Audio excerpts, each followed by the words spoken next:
Hello everyone and welcome back into a brand new video. In today's tutorial guys, I'm going to show you how to set permissions in Claude Code.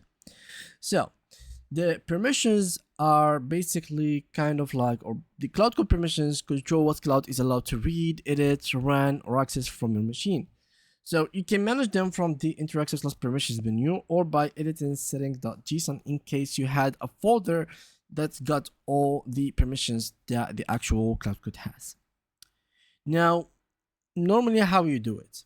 First of all, you need to open your project folder in the terminal.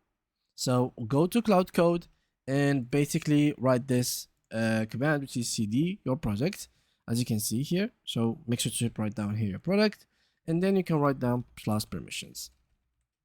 This opens the permissions interface from there, so you can review and manage which tools Claude Code can use. The permissions UI also shows where each rule comes from, such as your user settings or project settings. And then you need to understand three main settings that you will find in the actual AI. There is the allow, the ask, and deny.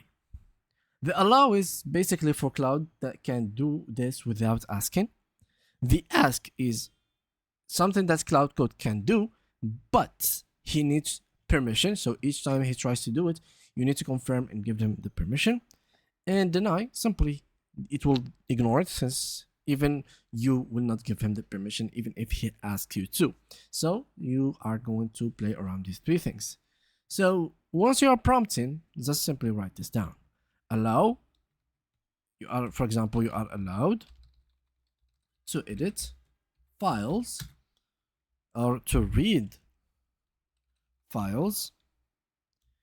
You can ask to edit files, and you are denied from deleting files.